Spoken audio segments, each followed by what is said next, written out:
भगवान की कथा को सुनना चाहिए। इन कथाओं से जीवन बदलता है, अभिमान गलता है, अभ्यास हमारे जीवन का अच्छाइयों की ओर होता है।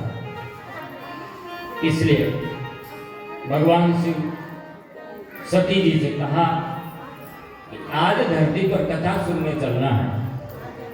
तो सती जी ने पूछा कहाँ चलना है, कौन सुनाएगा कथा? तो भगवान भोलेनाथ ने कहा कि कहाँ चलना है और कौन सुनाएगा, इससे क्या वास्ता है। जहां चल रहे वहीं चलो, और जो सुनाने वाला होगा अपने आप पता चल जाएगा। कथा कोई भी सुनाने वाला हो, पर कथा तो भगवान की है। आप देखिए, ये शिव पुराण बाजार में बिकता है, और बाजार में कोई इसको प्रणाम करता है, कोई फूल चढ़ाता है क्या दुकान के अंदर? लेकिन यहाँ पर प्रतिष्ठित है, व्यास की पीठ पर प्रतिष्ठित है, हर व्यक्ति आके प्रणाम करता है। प्रतिष्ठा हो गई, ग्रंथ की प्रतिष्ठा हो गई, शिव की प्रतिष्ठा हो गई। इसलिए महत्व भगवान का है, भगवान की कथा का है। कथा कौन कह रहा है ये महत्वपूर्ण नहीं है। लेकिन सती जी तो दक्ष की कन्या है। दक्ष माने क्रिया कुशल, जो निपुण होता है। बहुत बड़े किसी अधिकारी की बेटी हो तो उसके मन में अभिमान तो स्वाभाविक होता है कि मेरे पिता तो ये हैं, मैं कौन किसी से कम हूं, तो अभिमान का स्वर तो निकलता ही है। सती जी के मन में भी है कि भोलेनाथ से बड़ा तो कथा सुनाने वाला कोई है नहीं धरती पे, और इनसे बड़ा ज्ञानी भी कोई नहीं है। और सती जी कहती हैं, विश्वनाथ मम नाथ पुरारी, विश्वनाथ मम नाथ पुरारी, त्रिभुवन महिमा विदित तुम्हारी, त्रिभुवन महिमा विदित तुम्हारी। विश्वनाथ नाथ पुरारी, विश्वनाथ नाथ पुरारी, त्रिभुवन महिमा विदित तुम्हारी, त्रिभुवन महिमा विदित तुम्हारी। आप तो विश्वनाथ है। भगवान भोलेनाथ का ही नाम विश्वनाथ है, दुनिया में किसी का नाम विश्वनाथ नहीं है। सारे जगत के जो नाथ है वो भोलेनाथ ही है।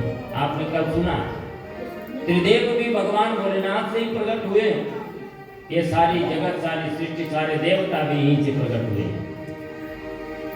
इसलिए आप तो विश्वनाथ हैं, आप किसकी कथा सुनने जा रहे हो? तो भगवान भोलेनाथ ने कहा कि कथा तो सुननी ही चाहिए, चाहे कोई भी हो। कथा से भगवान महादेव का भी इतना प्रेम है। देवों की तो बात छोड़िए, जो महादेव है उनको भी कथा से प्रीति है। और जब सती जी ने पूछा ही तो भगवान भोलेनाथ ने सोचा बताना तो पड़ेगा ही। भाई, पत्नी ने कोई प्रश्न रखा है तो पति का कर्तव्य बनता है कि उसका समाधान तो करे। सामंजस्य का नाम ही तो विवाह है। तो भोलेनाथ ने कहा कि कुंभज ऋषि के पास कथा सुनने के लिए जा रहे हैं, समुद्र के किनारे दक्षिण दिशा में। उत्तर में भगवान शिव रहते हैं और कैलाश पर्वत पे रहते हैं, और विश्वनाथ का पद है उनके पास। इसके बाद भी वो नीचे उतर आए और धरती के उत्तर से दक्षिण चले गए कथा सुनने के लिए। और वहां पर भी किससे कथा सुन रहे हैं? कुंभज ऋषि से। कुंभज माने घड़ा, घड़ा से जो पैदा हुआ। जहां ज्ञान के समुद्र हैं भगवान भोलेनाथ, वहां घट में कितना समुद्र आएगा आप सोचिए। समुद्र चला है घट में भरने के लिए। तो सती जी ने कहा कहीं सुनामी आ गई तो? भाई, सुनामी देखिए, समुद्र थोड़ा बढ़ गया था तो कितने शहर नष्ट हो गए थे। थोड़ा सी तो पानी बढ़ा था। अभी जब समुद्री घड़ा में जाएगा शामिल होने के लिए तो घड़े की हालत क्या होगी। अभिमान है कहीं न कहीं कि हम तो विश्वनाथ की पत्नी हैं, हम तो विश्वनाथ हैं, हम एक संसारी, एक जीव, एक ऋषि से स्वर्ग से उतर करके धरती में कथा सुनने के लिए जाएं, ये अच्छा नहीं है। लेकिन भगवान शिव तो ये समझाना चाहते हैं सती जी को कि अभिमान छोड़ने के बाद, अपने पद को छोड़ने के बाद, अपने को छोटा बनाने के बाद ही तो भगवान की कथा सुनी जाएगी। यदि वक्ता के प्रतिभाव ये हो जाए ये तो बहुत छोटा, इससे ज्ञानी तो मैं ही हूँ, तो फिर आप कथा का आनंद नहीं ले सकते। भगवान शिव सती जी को यही समझाना चाहते हैं। और भोलेनाथ ने कहा कि चलना हो तो ठीक है, नहीं मैं ही चलता हूँ, मुझे तो कथा सुननी है। तो सती जी साथ हो गई बिना मन से, और साथ होकर के जब सती जी चलती हैं और कुंभज ऋषि के पास पहुंच गए। कुंभज ऋषि ने तो सोचा कि आज तो विश्वनाथ आए, एक बहुत बड़ा कोई वक्ता आ जाए और बहुत छोटा वक्ता व्यासपीठ पर बैठा हो तो उसकी हालत तो ऐसे भी खराब हो जाएगी। पर भोलेनाथ तो इतने सरल हैं, ज्ञान के समुद्र हैं। कुंभज ऋषि से कथा सुनने के लिए जैसे गए तो देखा कुंभज ऋषि ने कि आज भोलेनाथ आए, विश्वनाथ आए। दौड़ करके उन्होंने मंच से उतरकर पहले उनका सम्मान किया। सती जी ने देखा, सती जी को मन में आया कि ये क्या कथा सुनाएंगे। जब ये खुद ही हनुमान की पूजा करने लगे तो ये कथा क्या सुनाएंगे। लेकिन कुंभज ऋषि को तो पता है कि आज मेरा भाग्य है कि मेरी कथा सुनने के लिए सारे जगत को कथा सुनाने वाले रचि महेश निजमानस रखा, जिसने सारी दुनिया की कथाओं को जन्म दिया हो, ऐसे कथा प्रवक्ता मेरी कथा सुनने आ रहे। आज तो मेरा जीवन धन्य हो गया। उनकी विनम्रता है, उनकी सरलता है, लेकिन इस सरलता को सती जी ने कमजोरी समझ लिया। और राम कथा मुनि व्रज बखानी, व्रज बखानी, सुनि महेश परम सुखदाई, सुनि महेश परम सुखदाई।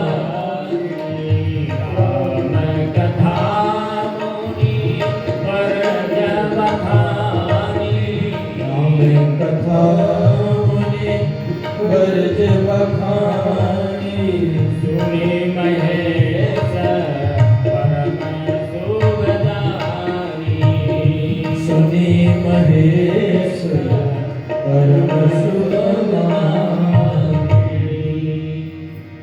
भोलेनाथ तो कथा की महिमा समझते हैं, इसलिए वक्ता कौन सुना रहा है।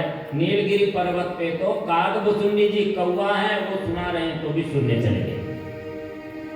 और जब एक बार अभिमान हो गया गरुड़ जी को, जब उन्होंने रामावतार में भगवान राम जी के नागपाश को काटा तो गरुड़ जी को लगा कि कैसे भगवान हैं। अब उनकी माया से मोहित हो गए और सीधे विश्वनाथ जी के पास पहुंचे। भोलेनाथ के, आप मुझे समझाइए। तो भोलेनाथ ने सोचा अब इनके ऊपर अभिमान करी, माया का पर्दा लग गया। इनको हमारी बात कहां से समझ में आएगी। खग जाने खगही की भाषा, इनकी भाषा में इन्हीं का आदमी समझाएगा, इन्हीं के जाति बिरादरी का आदमी समझाएगा तो जल्दी समझ में आ जाएगा। हम समझाएंगे तो समझ में नहीं आएगा। कागभुचुंडी जी के पास भेज दिया। कागभुचुंडी ये गरुड़ जी हैं। गरुड़ जी सबसे श्रेष्ठ पक्षी हो गए और कौवा सबसे छोटा पक्षी माना जाता है। तो कौवे से जब कथा सुनेंगे, कौवा ऊपर बैठेगा और ये नीचे बैठेंगे और कथा सुनेंगे। आधा अभिमान तो इनका वैसे नष्ट हो जाएगा। और दूसरा, माया का प्रभाव नहीं है। लोमस ऋषि ने आशीर्वाद दिया था, उन्होंने श्राप भी दिया था काकभुसुंडी जी को। काकभुसुंडी जी बड़ा कुतर्क करने लगे लोमस जी से, तो लोमस जी ने कहा कि तू पाँव पाँव करता है, तू कौवा ही हो जा।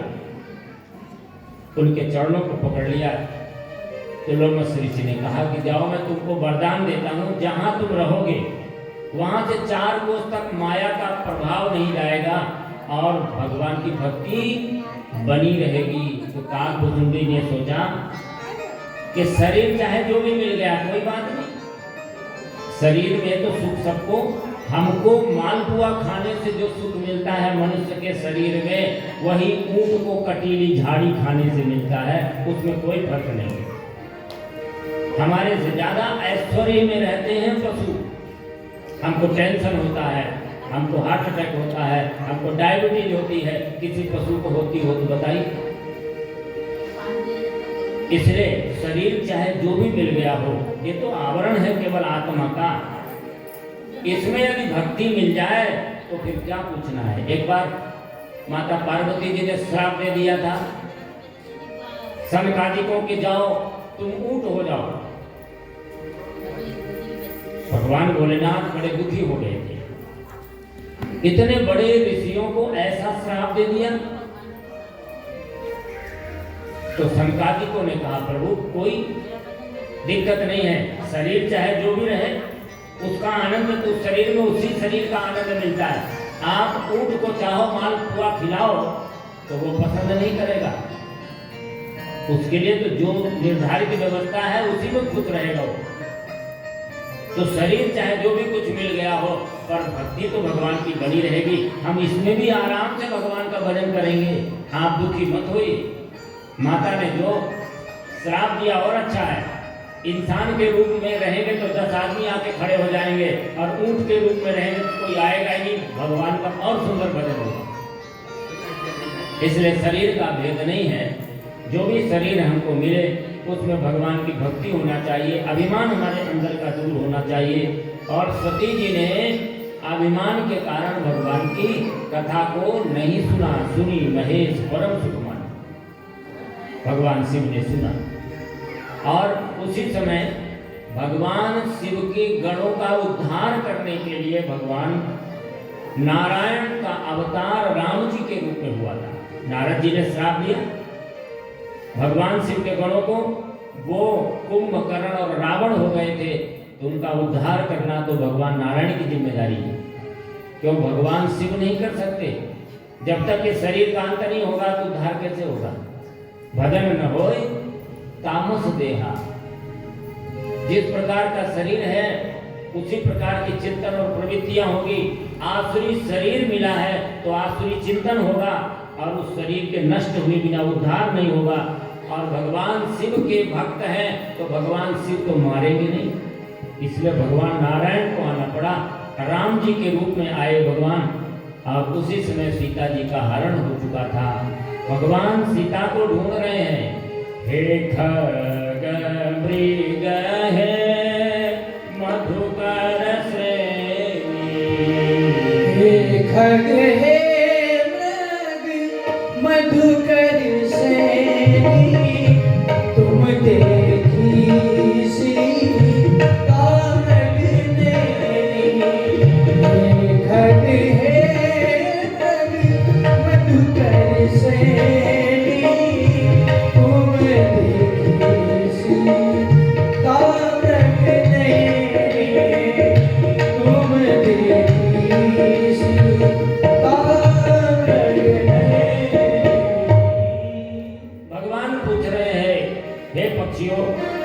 हे मृग समूहों, हे वृक्षों, तुम बताओ मेरी सीता कहाँ गई? प्रेम की 10वीं अवस्था में, प्रेम की 10 अवस्थाएं हैं। प्रेम की 8वीं अवस्था जब होती है तो प्रेमी जड़ चेतन सब में दिखने लगता है, और 10वीं अवस्था में तो प्रेमी और प्रेम करने वाले दोनों का एकाकार हो जाता है, दोनों में अंतर नहीं रह जाता। लेकिन 8वीं अवस्था में दोनों अलग अलग होते हैं, पर हर जगह अपना प्रेमी दिखाई पड़ता है। भगवान ऐसी लीला कर रहे हैं जैसा मनुष्य उसकी पत्नी गुम जाए तो उसकी क्या दशा होती है। और ये दशा देख करके भगवान भोलेनाथ ने दूर से प्रभु को प्रणाम किया। जय हो प्रभु। कितना सुंदर भगवान की लीला है। सती जी ने पूछा, ये आपने इनको प्रणाम किया, ये कौन है दोनों? काविमो पुरुषो नाथ विरह व्याकुलाकृति विचरन्तो वने क्लिष्टो दीनो वीरो धनुर्धरो।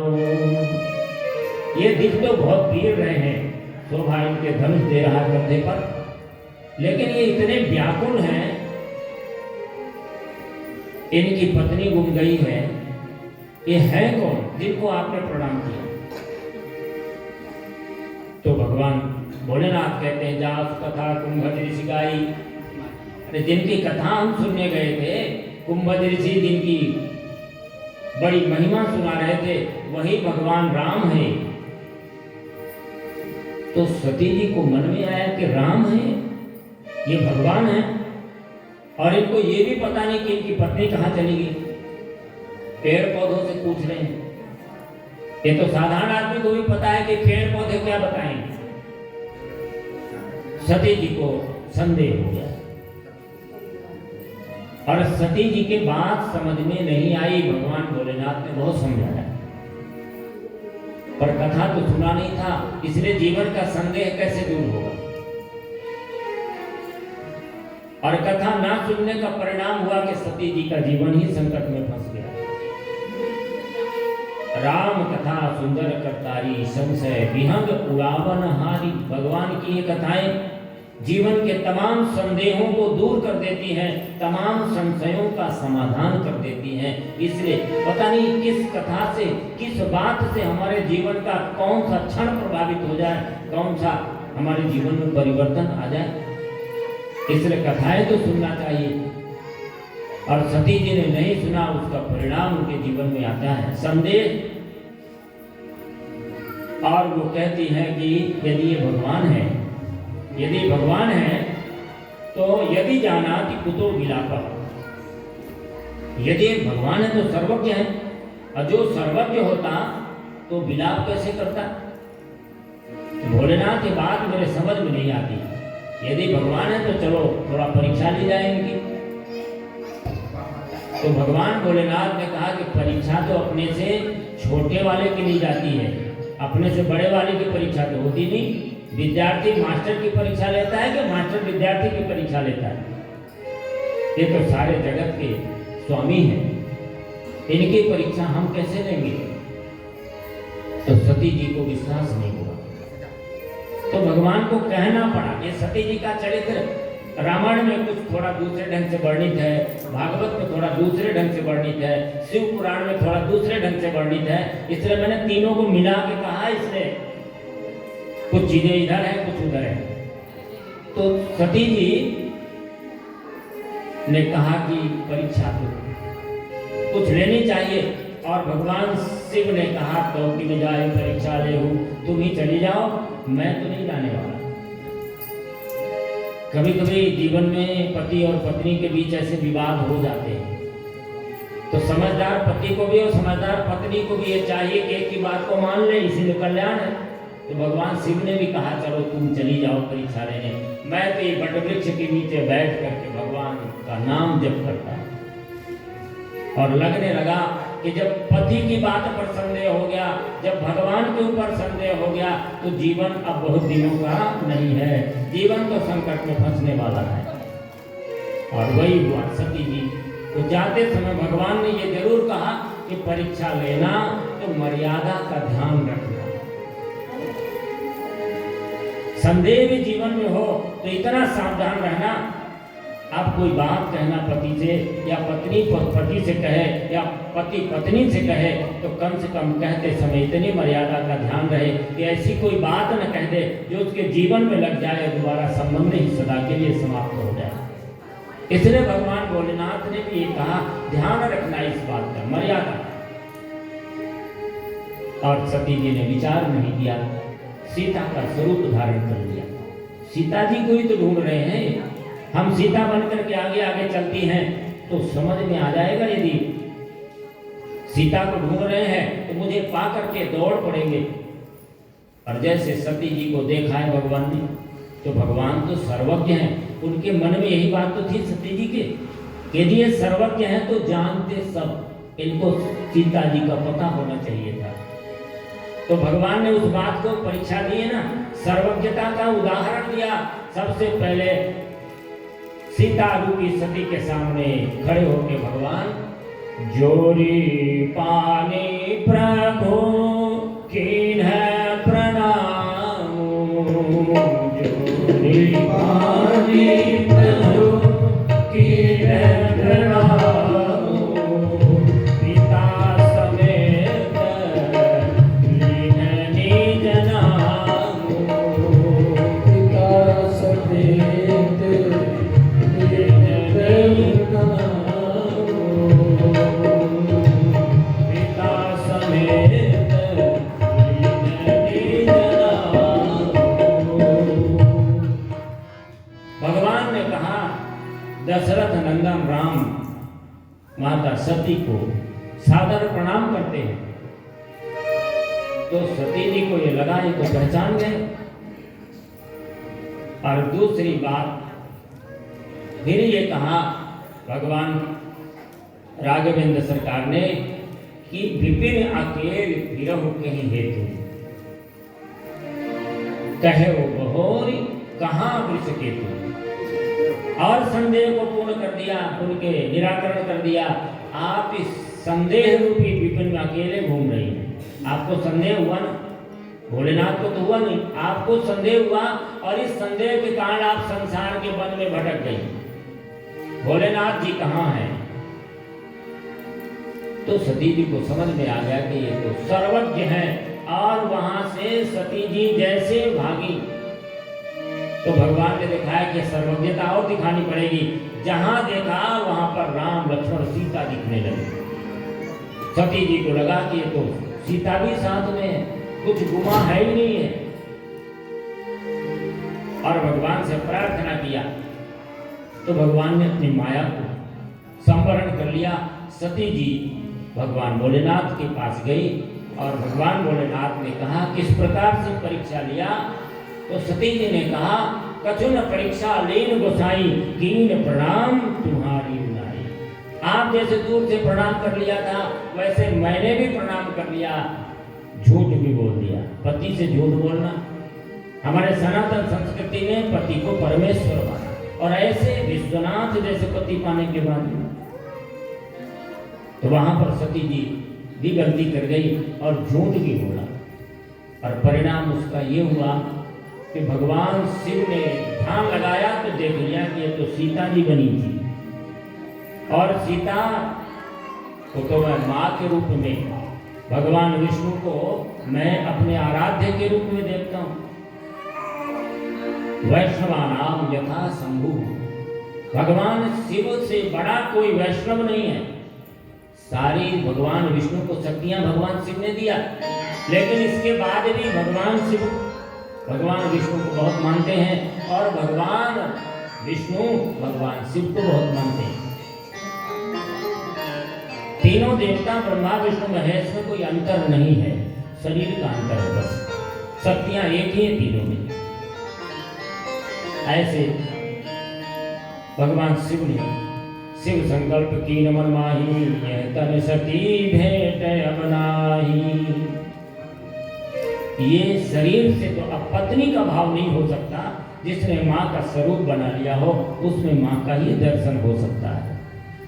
और भगवान ने कहा भी नहीं, भगवान को बुरा तो लगा लेकिन व्यक्त नहीं किया।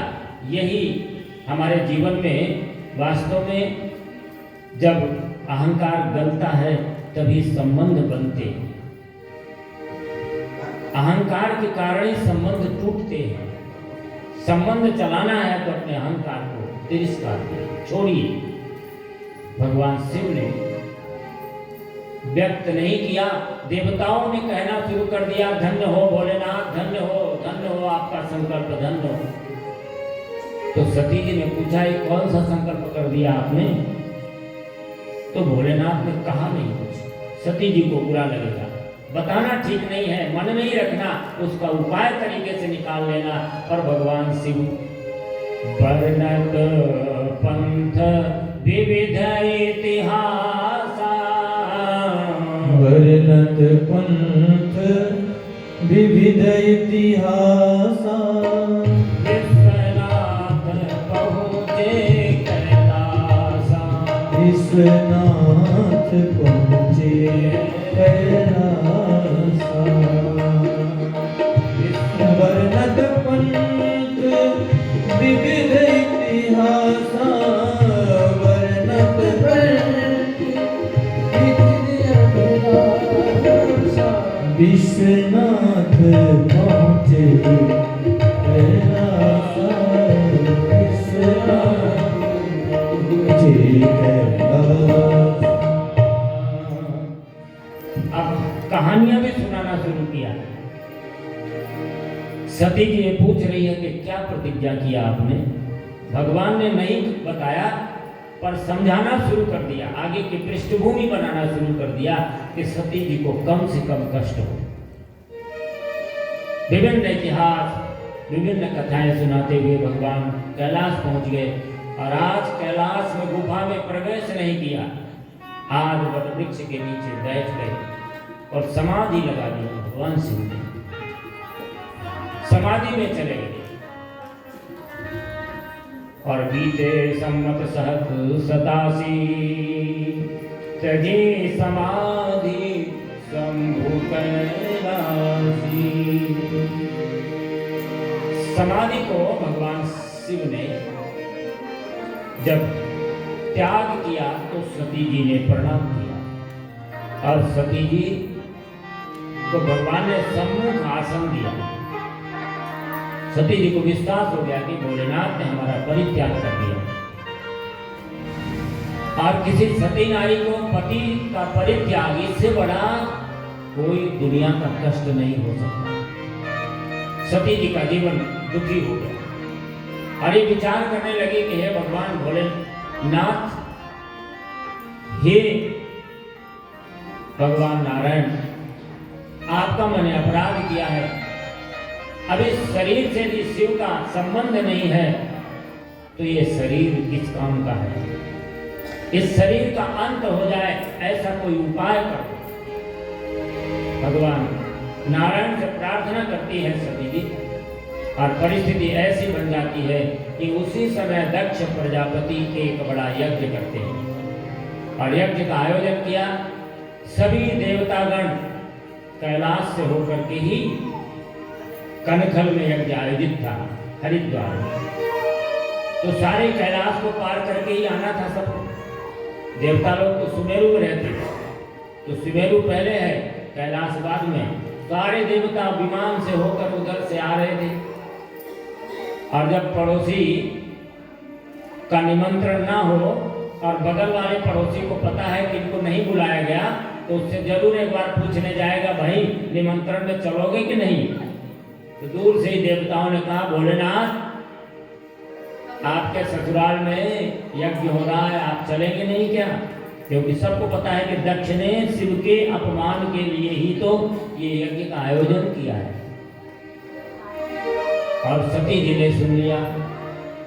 सती जी प्रार्थना करती भोलेनाथ से, प्रजापतेस्ते ससुर सांप्रतम निर्यापितो यज्ञ महोत्सव किलम।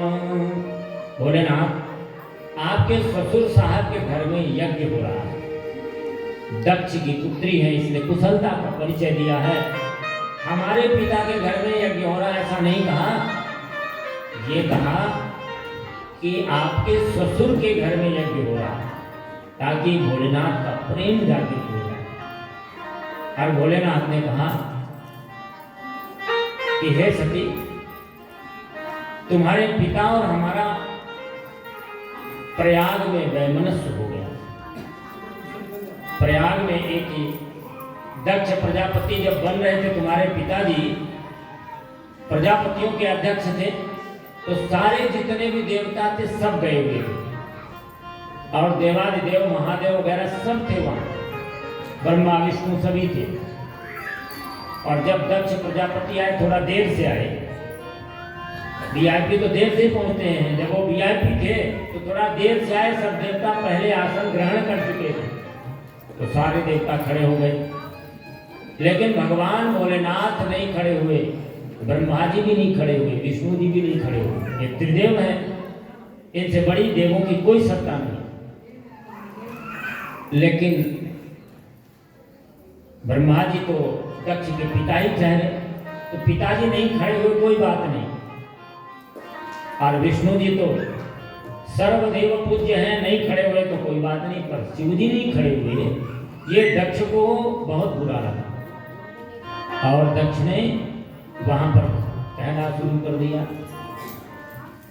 कि ये पिशाच वेश धारण करने वाला, हम प्रजापतियों के बीच में ये शिव हमारी कीर्तियों को धूमिल करता है। ये दुर्भाग्य की बात है कि मैंने अपनी कमल नयनी पुत्री सती का विवाह इस अघोरी के साथ कर दिया, और इसको मर्यादा का भी ज्ञान नहीं है, कि सम्मान करना भी दूसरे को नहीं जानता। आज से मैं श्राप देता हूं, सहभागम न लभताम देवे देव गणाधम, एक गणाधम देवताओं के बीच में आज से इसको यज्ञ का भाग नहीं दिया जाए। और श्राप दिया तो नंदी जी भी नाराज हो गए। हे दक्ष सठ दुर्बुद्धे वृद्धे वसिव किंकरः सत्तास्ते ब्रह्मचापल्या तम जानता।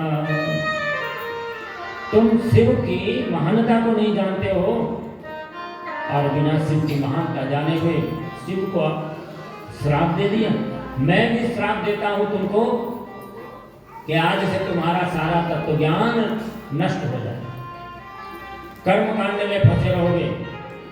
तुम्हारे जैसे ब्राह्मण जो केवल कर्मकांड में फंसे रहेंगे, उन्हें तत्व ज्ञान की प्राप्ति नहीं होगी। कर्मकांड तो यज्ञ का कर रहा है, कर्मकांड तो बड़ा सा कर रहा है, लेकिन शिव तत्व को नहीं जानता। तो भृगु जी ने देखा कि हमारे पूरे ब्राह्मण वंश को श्राप दे दिया, तो उन्होंने भी श्राप दे दिया शिव गणों को। जाओ, जितने भी तुम शिव गण हो, सब रुद्राक्ष पहनने वाले, त्रिपुंड लगाने वाले, ऐसे अद्भुत स्थिति में होगा, बिना अघोर पंथ की साधना के भगवान शिव प्रसन्न ना हो, ऐसा श्राप दे दिया। एक दूसरे को सब श्राप देने लगे। ये आशीर्वाद समारोह था, लेकिन बन गया ये श्राप समारोह, क्योंकि इसमें शिव का अपमान हो गया। जिस कार्य में, जिस आयोजन में, जिस धर्म में, जिस ग्रंथ में, जिस व्यक्ति के माध्यम से शिव का अपमान हो, उसका जीवन तो अपावन ही हो जाता है। दक्ष ने भगवान शिव का अपमान कर दिया। भगवान शिव ने कहा कि सती, इसी कारण से तुमको भी नहीं बुलाया, और बिना बुलाए कहीं जाना अच्छा नहीं है। सती जी ने कहा, नहीं, आमंत्रण तो आता ही होगा, देर हो सकती है, ऐसा कैसे हो सकता है कि मुझको हमारे पिता ना बुलाएं, आपको ना बुलाएं। लेकिन भगवान शिव ने कहा कि नहीं, ये मेरे अपमान के लिए ही यज्ञ है। तो सती जी के मन में है कि हमारे पति देवादिदेव महादेव का अपमान करने वाले हमारे पिता, और मैं उनकी पुत्री, मैं शिव अपमान को नहीं सह सकती, और मैं दक्ष के यहां जाकर के मैं इस अपमान का बदला लूंगी। भगवान शिव समझाते हैं कि देखिए, यदि बिना बुलाए गए आवत ही हर से नहीं, नैनन नहीं सने, तुलसी तहा न जाइए कंचन बरसे में। चाहे सोना ही बादल बरस रहा हो, अपमान जहां होना हो, जहां प्रेम ना हो, वहां पर नहीं जाना चाहिए। तो सती जी ने कहा, माता पिता गुरु जहां कथा सत्संग हो रहा हो, वहां तो बिना बुलाए ही भोलेनाथ जानते हैं, ये हमारा धर्म कहता है। तो भोलेनाथ ने कहा कि यद्यपि सामान्य बात होती तो कोई बात नहीं, पर जहां योजनाबद्ध हो वहां नहीं जाइए, तदावरणम भवेत, वहां पर मृत्यु हो सकती है आपकी। भगवान शिव ने भविष्य भी बता दिया, लेकिन सती जी का स्नेह कहीं न कहीं वहां से है, बहुत दिनों से पति के वियोग में भी है। बहनें मिलेगी, पिता माता मिलेंगे, थोड़ा सा दुख दूर होगा, ये भाव भी सती जी के मन में है। और भगवान भोलेनाथ ने भी सोचा है कि यदि मैंने कहीं सती जी को और रोकने का प्रयास किया तो हो सकता है सती जी की मृत्यु जो इनके पिता के घर में होने वाली है वो यहीं पर हो सकती है। तो भगवान शिव ने सम्मान पूर्वक नंदीश्वर को और गणों को भेज करके सम्मान पूर्वक दक्ष के यज्ञ में माता सती जी को भेजा। लेकिन भगवान भोलेनाथ को तो सब पता है। गणों को बीच में श्रृंगार की सामग्री लेकर के भी भेज दिया।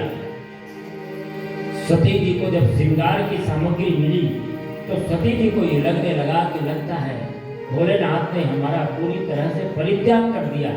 जबकि भोलेनाथ ने यह समझ लिया है कि अब सती जी लौटने वाली तो है नहीं, तो यदि पति के रहते पत्नी के जीवन का अंत होता है तो उसके श्रृंगार की व्यवस्था की जाती है। मरण के बाद ये श्रृंगार की सामग्रियां तो इनको चाहिए, इसलिए भगवान भोलेनाथ ने भेज दिया। और सती जी अपने पिता के यज्ञ में पहुंच गई। सारे लोगों ने अपमान किया, सती जी का मन और उग्र हो गया। लेकिन मां से मिली जब सादर भले ही मिली एक माता, सादर भले ही मिली एक माता, भगिनी मिली बहुत मुस्काता, भगिनी मिली बहुत मुस्काता,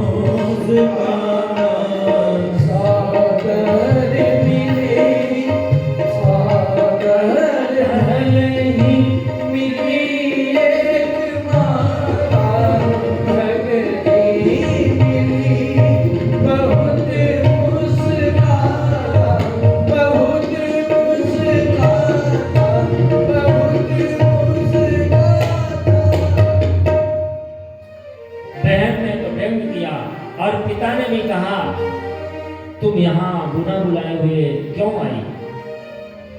लेकिन माँ ने कहा बेटी कोई बात नहीं, माता पिता से सम्मान की आकांक्षा बच्चों को नहीं चाहिए। कोई भी माता पिता बच्चे का सम्मान नहीं करता तो बच्चे को बुरा नहीं लगना चाहिए।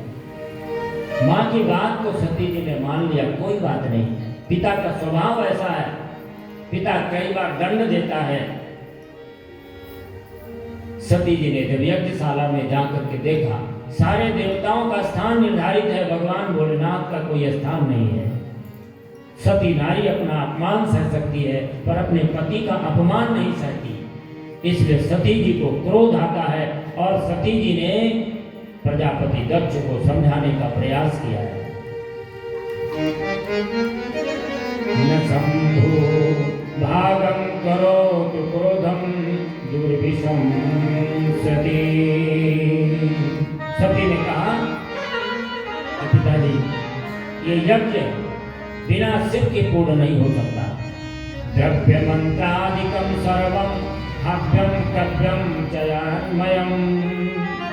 भगवान शिव ही सामग्री है, भगवान शिव ही यज्ञ है, भगवान शिव ही मंत्र है और भगवान शिव ही आचार्य है। बिना भगवान शिव की उपासना के कोई यज्ञ पूर्ण नहीं होता। शिव का अर्थ कल्याण होता है और यज्ञ का अर्थ सर्व कल्याण हेतु है। यज्ञ भी सबके कल्याण के लिए होता है और शिव भी सबके कल्याण के लिए है। देवताओं को संकट पड़े तो शिव को पुकारा, राक्षसों को संकट आया तो शिव को पुकारा और धरती में मनुष्य को भी संकट आए तो शिव को ही पुकारते हैं लोग। इसलिए बिना शिव के यज्ञ पूर्ण नहीं होता। आपने ये बहुत बड़ी गलती की है। अमंगलम ते भरता शिवो असो गम्यते बुधैहि। अरे सती, तुम्हारा पति तो अमंगल वेश धारण करने वाला अघोरी है, हम उसको इस यज्ञ में कभी भी नहीं बुला सकते। तो सती जी ने कहा भगवान विष्णु को, आपको सुदर्शन चक्र किसने दिया? भगवान शिव ने दिया। जिस समय 1,000 कमलों से भगवान शिव की उपासना कर रहे थे,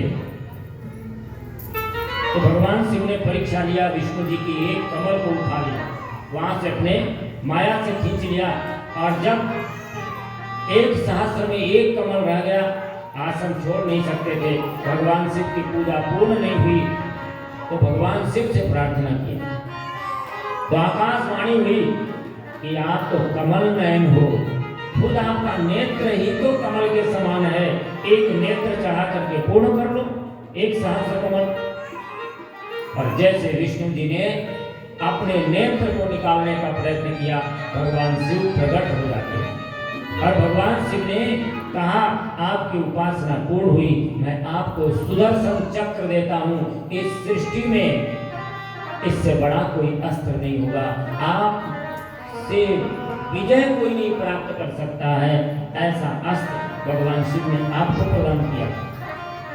ब्रह्मा जी को याद दिलाया कि ब्रह्मदेव, आपको पता होना चाहिए 5 सिर आपके थे, एक सिर किसने काटा था? अभिमान का सिर आपके, और आपके रहते हुए भी शिव का अपमान हो, ये अच्छा नहीं है। दक्ष को समझाने का प्रयास किया भगवान शिव और भगवान विष्णु ने भी, और भगवान ब्रह्मा जी ने शिव को आमंत्रित करो जाकर के श्रद्धापूर्वक, अन्यथा शिव के कोप से तुम्हें कोई बचा नहीं सकता। लेकिन दक्ष अभिमानी था, और दक्ष ने कहा कि मैं किसी कीमत में शिव को यहाँ कोई भाग नहीं दूंगा। दधीचि ऋषि ने इतना फटकारा कि मूर्ख दक्ष, जिस यज्ञ में शिव का अपमान होगा वह यज्ञ पूर्ण नहीं हो सकता, क्योंकि यज्ञ के भोक्ता भगवान शिव हैं, यज्ञ के फलदाता भगवान शिव हैं, इस यज्ञ में सृष्टि के उत्पादक भगवान शिव हैं। इसलिए शिव का अपमान मत करो, अन्यथा तुम्हारा बड़ा अनर्थ हो जाएगा। लेकिन वह अभिमानी दक्ष नहीं मानता। परिणाम ये होता है कि सती जी को ऐसा लगता है कि ऐसा शिवद्रोही पिता, उसके तेज से मेरे शरीर की उत्पत्ति हुई है और इस शरीर को रखना ठीक नहीं है। इसका सबसे बड़ा दंड यही है कि इस शरीर का परित्याग कर दिया जाए। मैं दक्ष पुत्री अब नहीं कहना चाहती हूँ, और इसके लिए उन्होंने योगाग्नि प्रकट कर दी। और वहीं पर सती जी ने अपने देह का जैसे परित्याग किया, वैसे आकाशवाणी होती है, रे रे दक्ष दुराचार दंभाचार परायणः किं कृते ते महामूढ़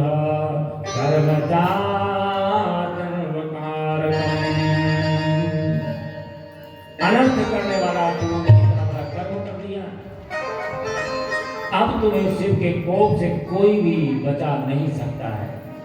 और सती जी ने देह त्यागते हुए सती मरत हरिशन बर मागा, सती मरन हरिशन बर मागा, जन्म शिव पद अनुरागा, सती मरन हरिशन बर मागा, सती मरन हरिशन बर मागा, जन्म जन्म शिव पद अनुरागा, जन्म जन्म शिव पद अनुरागा। प्रिय ब्रह्मा जगतवी शिव मैया की और जैसे सती जी ने अपने देह का परित्याग किया, हाहाकार मच गया। भगवान शिव के जो गण हैं, उन सभी गणों ने, जितने भी देवता हैं, सबको दंड देना शुरू कर दिया। लेकिन भृगु ने अपने यज्ञ की तपस्या से रिभुओं को प्रकट कर दिया और उन्होंने शिवगणों को मार मार के भगा दिया। और सभी शिवगण भगवान भोलेनाथ के पास पहुंच गए। भोलेनाथ, सती जी ने अपना देह त्याग दिया। भोलेनाथ ने पूछा, सती ने अपने स्वेच्छा से देह त्यागा है या अपमान हुआ है? तो सभी शिवगणों ने कहा कि सती जी का भयंकर अपमान हुआ। तब भगवान ने सोचा कि पत्नी के सम्मान की रक्षा करना पति का कर्तव्य है। और भगवान शिव क्रोधित हो गए और भगवान शिव ने अपनी जटा उखाड़ के धरती पर फेंका। वीरभद्र सामने खड़े हो गए, प्रभु आदेश करिए। तो भगवान शिव ने कहा कि दक्ष, अभिमानी दक्ष को जाकर के दंड देना है। और वीरभद्र वहां पहुंच गए। सारे जितने भी देवता हैं सबको खंडित कर दिया। जितने भी इस यज्ञ में भाग लेने वाले ऋषि मुनि हैं सबको दंड दिया। भृगु की दाढ़ी उखाड़ लिया। मारे तो नहीं, इसलिए कि यज्ञ के ब्राह्मण हैं, यज्ञ करा रहे थे। यज्ञ देवताओं का आहार है। यज्ञ सारे सृष्टि के कल्याण के लिए होता है, इसलिए क्षमा कर दिया भृगु को। लेकिन बाकी पूजा ने दांत निकाला था सती जी के अपमान के समय, तो दांत उनके तोड़ दिया। अपमान या अभिमान जहां से होता है, जिस अंग से व्यक्ति अपराध करता है, प्रकृति उसी का दंड देती है। और ऐसे सभी देवता अंग भंग हो गए और दक्ष भागता हुआ भगवान विष्णु के पीछे खड़ा हो गया। रक्षा कीजिए, शिव कोप से रक्षा कीजिए। भगवान विष्णु ने कहा, दक्ष, तुम्हारी रक्षा इस त्रिलोक में कोई नहीं कर सकता। मैं प्रयत्न करता हूं कि तुम्हारा प्राण बच जाए। लेकिन वीरभद्र ने कहा कि यदि आप इसकी रक्षा करने के लिए खड़े हैं तो मुझसे युद्ध करना होगा। और तब तक अपने अस्त्रों का प्रयोग किया। भगवान हट गए मार्ग से। और वीरभद्र ने जैसे अपने अमोघ त्रिशूल का प्रयोग किया तो दक्ष को तो वरदान प्राप्त था, किसी अस्त्र से ना मरने का ब्रह्मा जी का, और त्रिशूल भी निष्फल हो गया। नंदीश्वर ने कहा कि वीरभद्र, ये तो अस्त्र शस्त्रों से नहीं मरेगा। तो वीरभद्र ने पकड़ लिया और पकड़ करके उसके सिर को उखाड़ दिया और उखाड़ के उसके सिर को फेंक दिया। नंदीश्वर ने उठा करके उसको अग्निकुंड में डाल दिया। वो सिर जल गया। हाहाकार मच गया। सारे लोग भगवान शिव के पास गए, शिव की प्रार्थना करते हैं, भोलेनाथ प्रसन्न होइए, इस यज्ञ को पूर्ण कीजिए। ये यज्ञ हम देवताओं के कल्याण के लिए होता है। हे शंभु बाबा मेरे भोलेनाथ, तीनों लोक में तू ही हो। हे शंभु बाबा मेरे भोलेनाथ, तीनों लोक में तू ही हो। सदा तुमन मेरा मन मेल पतरी, जीवन भी अर्पण कर दूं। हे शंभु बाबा मेरे भोलेनाथ, तीनों लोक में तू ही हो।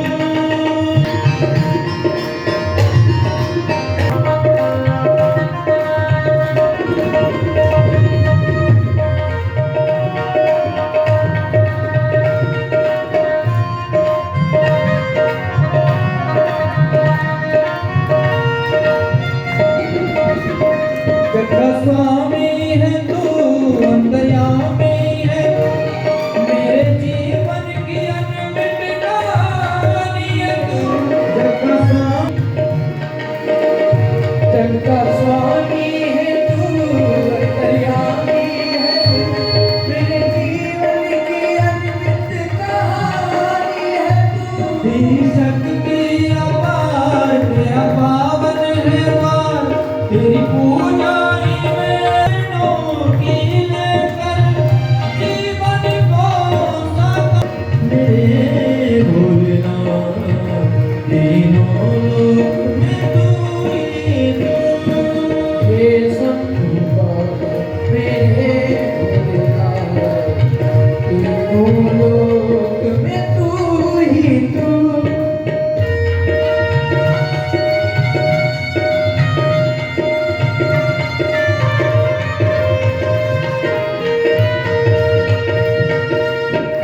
प्रेम सब करो ऐसा बलिदान दे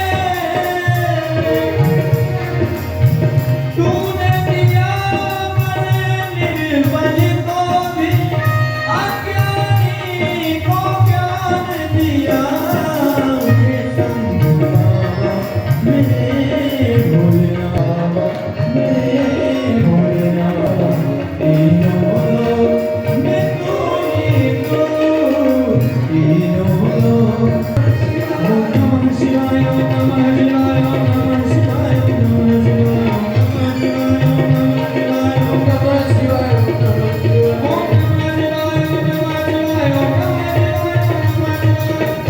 ओम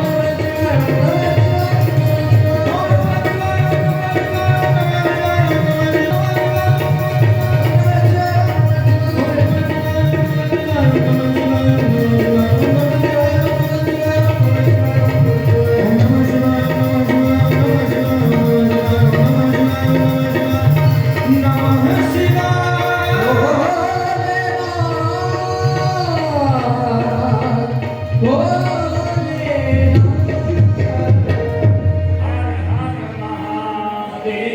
नमः महापुराण की जय। और भगवान शिव की वंदना किया। नमो रुद्राय शांताय ब्रह्मणे परमात्मने कपर्दिने महेशाय ज्योतिष्णाय महते नमः। नमस्ते नीलकंठाय वेदसे परमात्मने विश्वाय विश्वबीजाय जगदानंद हेतवे। सभी देवताओं ने भगवान शिव की प्रार्थना की।